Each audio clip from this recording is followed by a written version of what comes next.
하나님 말씀은 마태복음 5장 4절입니다.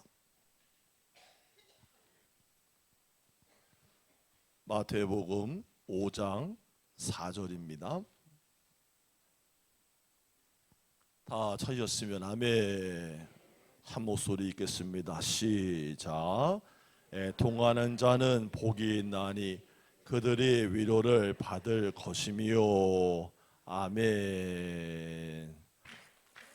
자, 하나님 말씀도 다 읽었고 케이크도 다 드렸습니다. 자, 전우좌우로 반갑게 인사합시다. 하나님은 우리를 위로해 주시는 분이십니다. 아멘, 아멘. 여러분, 이게 누군지 한번 알아맞혀 보세요. 소통 전문 강연가, 구독자 유튜브 130만. 아이고, 뭐 담임 목사 이름은 알아요? 김창옥 우리 선생님 교수라고 하죠. 소통 강연 전문가예요. 강연을 지금까지 20년 동안 8,000번을 했대요. 몸에도 좀 이상도 오고 약간 알츠하이머 증상도 있다고 요새 하는데 굉장한 우리나라의 스타 강사입니다. 이분이 그런 얘기를 해요. 그 자기의 그 스트레스를 몸에 받게 되면은 근육이 그것을 기억을 한다네요. 그래서 우리가 다른 것으로도 물론 뭐 치료가 되기도 하고 이완도 되겠지만 사람이 자기에게서 자기를 위로하는 힘을 느끼면 이 근육이 풀어지고 이완되는 통증이 감해지는 효과가 있대요. 물론 뭐 이거 제일 좋은 거는 집에서 사랑하는 남편과 아내들이 아침에 일어났을 때 잠자리에 들기 전에 안아주고 이렇게 허그해주면 좋은데 실제로 그런 집구석은 별로 없잖아요. 그죠? 뭐 남편과 아내들이 이렇게 와서 이렇게 막 해주는 사람들이 있어요 요새요? 해달라 그래도 비켜 그럴 텐데 지금. 그래서 그분이 얘기한 게 뭐냐면 하루에 5번 정도 자신의 몸을 좀 이상하긴 해. 제가 한번 해볼게요. 애들이 옛날에 장난으로 많이 하던 거예요. 한번 해볼게요. 따라하는 거에 따라서 해봐요. 한번 해봐요. 감수 하나 봐요. 아 해봐요. 집에 해줄 사람도 없는데 해야지 어떡이야. 자, 토닥거려줘요. 사랑해. 이거 몇 번 하라고요? 아니 아내나 남편이 해주면 제일 좋지. 근데 그 어떻게 기대를 할 거요? 그 대단한 위대한 일을. 그럴 순 없고 자기가 5번 정도 이렇게 토닥거려주면 근육통이 이완이 된다는 얘기를 해요. 여러분, 사람은 어떤 존재일까요? 사람은 혼자 살 수가 없는 존재예요. 누군가의 위로, 사랑이 회복을 시키는 존재이기 때문이에요. 여러분, 아프리카의 쿤타리카라는 깊은 산 속에는요 300여 종에 달하는 원숭이들이 살고 있대요. 근데 영국의 리즈버리 탐험대가 그곳에서 이상한 현상 3가지를 발견을 하게 돼요. 첫 번째는 어느 날 아침에 온 산이 막 떠나갔듯이 원숭이들이 고함을 질러대는 거예요. 그 이유인즉 그들의 지도자격인 원숭이가 세상을 떠났기 때문에 집단으로 슬픔을 표시하는 것이었습니다. 둘째는 부부 원숭이가 서로 얼굴을 쓰다듬어 주면서 눈물을 닦아주는 모습을 보게 된 거예요. 간밤에 작은 새끼가요 죽었는데 이 부부가 서로를 위로해 주고 있었다는 거예요. 셋째는요, 원숭이 한 마리가 커다란 구렁이에게 칭칭 감겨 죽어가고 있는데 수십 마리의 원숭이가 나무에 매달려서 돌을 던지면서 그 구렁이하고 대항을 해서 싸우는 겁니다. 그게 원체 커다란 구렁이라 잡은 원숭이를 머리부터 통째로 삼켜 들어가자 모든 원숭이들이 나무에 거꾸로 매달려서 구렁이가 삼키는 그 모양을 하면서 구슬프게 울고 슬퍼하더라는 거예요.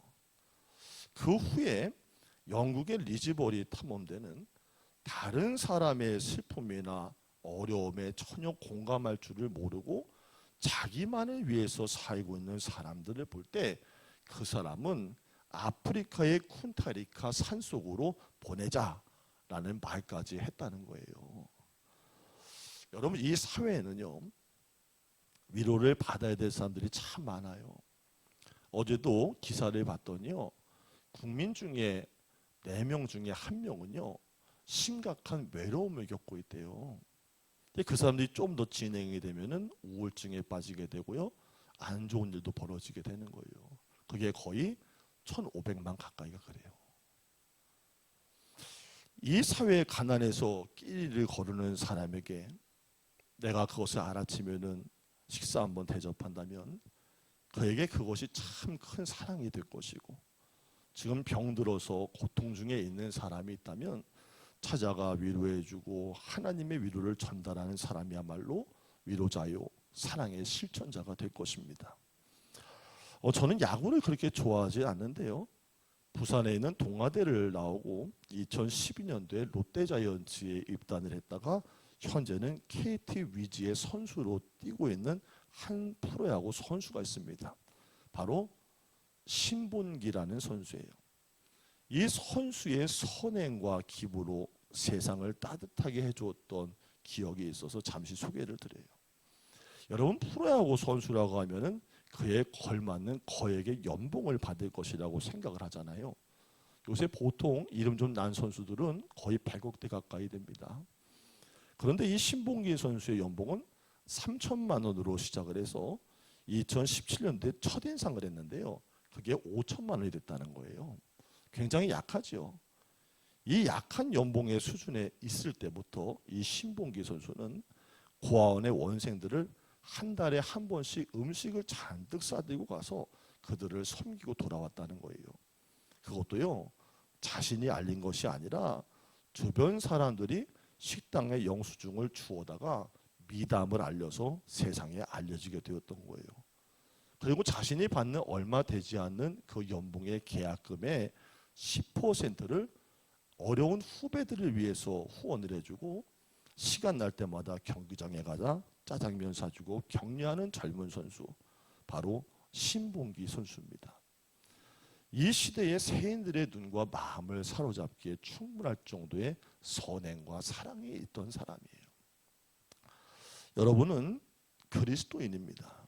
함께 합시다. 나는 그리스도인입니다.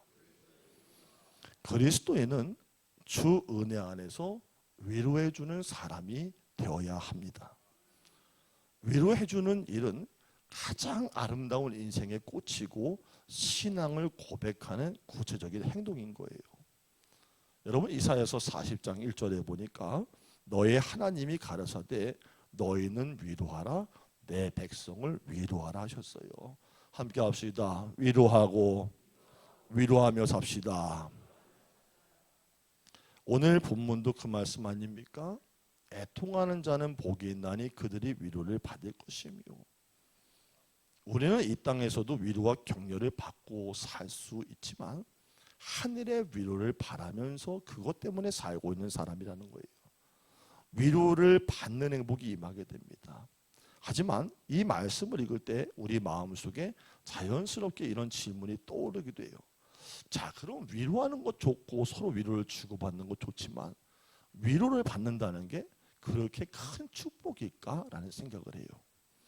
사실 애통할 지경에 이르렀다가 위로를 받는다는 게 그렇게 대단한 복처럼 보이진 않아요. 여러분 살면서 여러분 차라리 애통할 일이 없었으면 좋겠어요? 애통할 일이 없었으면 좋겠어요? 뭔 소리예요 도대체가? 할렐루야. 애통할 일이 없었으면 좋겠죠. 그러니까 슬퍼할 일이나 위로를 받아야 될 일이 없었으면 좋겠는 게 우리의 솔직한 심정입니다. 사실 우리가 어떤 일을 당해서 마음이 무너지고 슬퍼하고 있을 때 누군가의 어줍지 않은 위로는 행복이 아니라 짜증이 나고 분노로 느껴질 수도 있어요. 여러분, 슬픔의 정중앙에 서본 사람은요 체험적으로 그것을 압니다. 여러분, 지금 한참 됐지만요 세월호 유가족 대표인 유경근 선생의 친동생분이 제가 전주에서 목회를 할 때 찾아와서 한참 대화를 나눈 적이 있어요. 바로 우리 감리교회 목사님이세요. 조카를 잃어버린 거예요, 예은이. 그 엄마도 우리 감리교회 전도사님이세요. 그러니까 그 예은이 아빠가 세월호 가족 유가족 대표인 거예요. 그러니까 그분들이 한결같이 마이크를 잡으면 하시는 말씀이, 내가 이 자리에 서고 보니 그간 했었던 모든 위로의 말들이 얼마나 그 사람을 힘들게 했을지 그걸 생각하면 마음이 미어지고 죄송스럽다 그래요. 위로한다고 하는 하나님 기억하세요. 힘내세요. 좋은 일 있을 거예요. 이 말이 슬픔의 정중앙에 있었던 사람에게는 얼마나 큰 상처가 됐었을까라는 생각을 이제서야 자신도 해보게 된다는 거예요. 원하던 것을 놓치고 몸이 아프고 힘들 때, 정말로 상심해서 마음이 무너져 내리고 있을 때 누군가가 찾아와서 힘내세요, 힘내세요, 아무리 힘을 줘도 말해도 힘이 나는 것이 아니라는 거예요. 여러분, 자녀가 대학에 붙도록 그토록 간절히 기도했는데 자녀가 떨어졌어요. 근데 옆에 있던 그 누군가가 그 가정을 위로한다고 와서요, 너 이번에 꼭 될 줄 알았는데 안 됐네, 이번에 네가 공부가 좀 부족해서 그런 것 같아, 이러면 나는 위로가 충분하다. 할렐루야. 아이고 무슨 위로요. 예. 위로가 되지 않지요. 마음의 평화도 넘쳐나질 않아요. 여러분, 20년 전에 오토바이를 타고 가다가 중앙선을 넘어서 불법하는 차량에 치여가지고 한순간에 하반신 장애를 알게 된 인기 절정의 그룹이 있죠. 누군지 아시나요? 노래를 또 하나 들려드려야 또 아시겠지? 그냥은 잘 모를 거예요. 궁따리 샤바라샤. 누구요? 강원래 씨요. 강원래 씨. 이 강원래라는 가수가요, 한때는 정말 전성기 때 수입이 넘쳐가지고 헬기를 타고서 스케줄을 마칠 정도로 바쁘게 살았던 사람이에요. 인기와 부를 한 몸에 누리고 있었어요. 근데 그 중앙선을 넘어오는 불법 차량에 치여서 다시는 평생 걸을 수가 없게 됐고, 댄스 가수가 걸을 수조차 없다는 통고를 받는 두려움과 분노의 감정에 휩싸이게 됩니다. 그때 그는 그 심정을 이렇게 고백을 해요.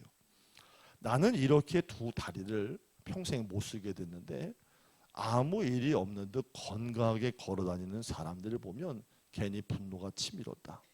그들이 나에게 건네는 관심과 친절도 곱게 받아들여지진 않았고, 힘을 내라면서 주목을 들어 보이는 사람들의 행동, 안타까움이 배인 위로조차 나는 듣기가 싫었다. 그렇습니다. 이것이 거듭나지 않는 사람, 아니 우리 보편적인 마음의 상태와 고백이에요. 큰 고통 가운데 있을 때는요, 사람의 그 어떤 말이 위로가 되지를 않기 때문이지요. 그래서 저는요, 목회하면서 불의의 사고를 당해서 슬픔에 빠져 있는 성도의 장례식장을 가기 전에 성도들을 조문을 교육을 합니다. 어떻게 교육을 할까? 아무 말을 하지 마라. 손을 잡아주던지 목례만 하고 예를 갖추라고 말합니다. 여러분, 제가 일전에 섬기던 교회 권사님 아들이요, 잠시 자리를 비운 사이에 고향의 어머니 집으로 와가지고요, 집에서 거실에서 목을 매서 자살을 했어요. 저에게도 참 큰 충격이었어요. 권사님 심정을 뭐라고 할 수 있을까? 근데 또 놀라운 거는 당시 함께 조문을 갔었던 교인들의 위로한다고 건네는 말이었습니다. 권사님, 권사님, 하나님이 더 좋은 데로 데려가셨어. 그러니까 맘 쓰지 마, 맘 쓰지 마. 아니 여러분, 생각해봐요. 일평생 그 자식 교회도 안 다녔고 성경도 안 읽고 예수도 안 믿었는데 그게 신앙적으로 가당키나 한 말이고 그 어미의 정서에 맞기나 한 말입니까? 사고를 당해서 심각한 상태에 있는 이들을 찾아갈 때도 너무 많이 말을 하지 말아야 됩니다. 다만 진실한 마음으로 주님의 위로를 구하는 기도를 해주고서 서둘러 나와야 되는 거예요. 자연인, 즉 세상의 사람들을 애통하기를 원하지 않아요. 아니, 애통은커녕 작은 일에도 슬퍼하지 않고 한평생 웃을 일만 있기를 그렇게 바랍니다. 그래서 그 누구든지 예수를 믿든 믿지 않든 상관없이 애통한 상황을 만나고 싶어하지 않는 게 인간의 본연의 마음 상태입니다. 여러분도 자녀를 위해서 기도할 때 대부분 이렇게 기도하지 않잖아요. 하나님, 우리 아이가 평생토록 슬퍼할 일을 만나거나 애통할 일을 만나서 하나님을 깊이 체험하게 해주세요. 이런 기도하지 않잖아요. 어떻게 기도합니까? 우리 아이 평탄하게 행복하게 좋은 일 많이 만나고 좋은 사람 만나서 기쁨 가운데 행복하게 살기를 원합니다. 이렇게 기도하잖아요. 근데 오늘 저와 여러분이 나눈 성경은요, 왜 우리가 그토록 바라는 행복, 돈 많이 벌어라, 평안한 삶을 살 것이다, 기적 같은 일이 일어날 것이고 웃을 일이 많아질 것이다, 이것을 말하지 않고 내가 꿈에서라도 바라본 적이 없는 보잘것없는 그 위로라는 축복을 말하는 걸까? 위로받는 것이 뭐 얼마나 대단한 일이라고 그것을 복이라고 말하면서 약속까지 하고 있는 것인가 생각을 해봐요. 이게 무슨 복일까요? 애통하는 자에게 주시는 위로의 축복이라는 것은 이 땅의 것이 아니라는 거예요. 우리의 경험과 지식을 뛰어넘는 신비로 둘러싸인 것이라는 거예요. 말씀이 약속하고 있는 위로의 축복, 그것은 인간이 줄 수 있는 위로가 아닙니다. 하나님의 위로입니다. 저는 여러분이 이 땅에서 살아가는 자연인의 축복도 받기를 바라지만 우리 살아계시는 하나님 아버지의 위로를 날마다 충만하게 경험하기를 주의 이름으로 축복합니다. 여러분 말씀에 위로를 받을 것이며, 여기서 위로를 받는다는 단어는 보혜사, 즉 위로자인 성령님을 나타내는 말이에요. 헬라어로 파라클레토스. 파라라는 단어하고 클레토스라는 단어로 이루어져 있는데, 파라라는 단어는 옆에 누군가가 나란히 서서 있다라는 뜻이에요. 자, 시작.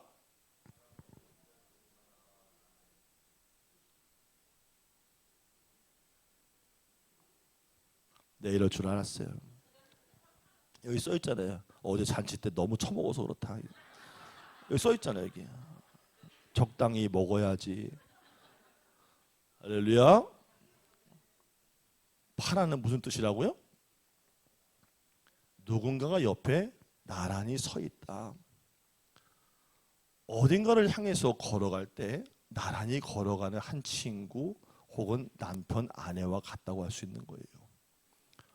인생길에서 늘 손잡고 함께하는 아내와 남편처럼 파라는 나란히 함께 걷는 거예요. 그러면 클레토스는 뭐예요? 누군가의 부르심을 입은 자라는 거예요. 함께 합시다. 누군가의 부르심을 입은 자. 이것을 합성하면 부르심을 받아 내 평생 내 곁에 서서 나란히 걷고 있는 그 존재가 바로 파라클레토스라는 거예요. 이게 바로 위로자 성령님이에요. 여러분, 이 세상에서 우리가 다양한 인연을 맺고 살지요? 자, 그럼 여러분 생각에는 여러분의 일생에 영원히 함께 걸어갈 수 있다고 믿어지는 사람이 있습니까? 어떠세요? 여러분, 아내와 남편이 한 입을 덮고 50년을 살아도 갈 때는 어떻게 갑니까? 90이 넘어 100세까지 돼서 안 가면 어떡합니까? 아침에 일어나면 야단친다면서요. 그런 게 사람의 관계예요. 영원할 수 있는 관계는 이 땅에 존재하지 않습니다.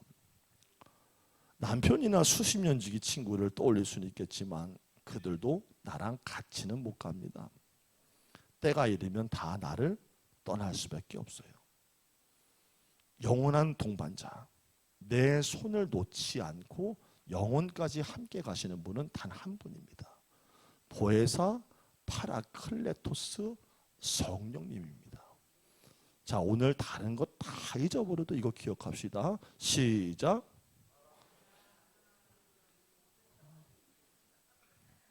함께 합시다. 보혜사 파라클레토스 성령님. 바로 성령님을 보혜사라고 부르는 이유가 여기에 있는 거예요. 다른 말로 그분은 우리의 위로자예요. 그래서 위로를 받을 것이미요라는 이 구절은 우리가 지독하게 외롭고 아파할 때, 내 속이 너무 쓰라릴 때 나의 곁에 오셔서 함께 걷고 계시는 성령님만이 우리 인생의 위로자가 되어 주신다는 거예요. 그 성령님이 나란히 내 곁에 서 계셔서 나와 영원토록 함께 하실 것이고, 위로의 축복이라는 것은 이 땅에서 보거나 느끼거나 만져지는 것이 아니라 바로 그분의 위로라는 거예요. 로마서 8장 26절과 27절 말씀입니다. 이와 같이 성령도 우리의 연약함을 도우시나니 우리는 마땅히 기도할 바를 알지를 못하나 오직 성령이 말할 수 없는 탄식으로 우리를 위하여서 친히 간구하시느니라. 마음을 살피신 이가 성령의 생각을 아시나니 이는 성령이 함께 하시다. 이는 성령이 하나님의 뜻대로 성도를 위하여서 간구하심이니라. 성령님 우리를 떠나지 않으십니다. 성령님 우리가 애통할 때, 인생의 땅속에서 고난당할 때, 남모르게 눈물을 흘릴 때 그냥 내버려 두는 분이 아닙니다. 찾아오셔서 내 마음을 만지시고 위로해 주시는 분입니다. 4월 한 달 기도한 것은 여러분이 좋은 계절에 걸맞게 마음도 화창해지고요, 여러분의 마음에 위로의 축복이 충만케 되기를 바랍니다. 옆 사람과 인사합시다. 하나님이 우리를 위로해 주십니다. 아멘. 기도하겠습니다. 이 땅의 위로를 넘어 하나님의 거룩한 임재와 만지심을 경험하며 영의 만족을 간구합니다. 기도하며 애통하며 하나님 아버지께 다가가 하늘의 위로를 얻는 모든 주의 자녀들 되게 하여 주옵소서. 아플 때 나만 보지 않게 하시고, 문제 있을 때 그 문제만 보지 않게 하시고, 눈물을 닦고 하나님을 바라보게 하옵소서. 감사하며 예수님의 이름으로 기도드립니다. 아멘.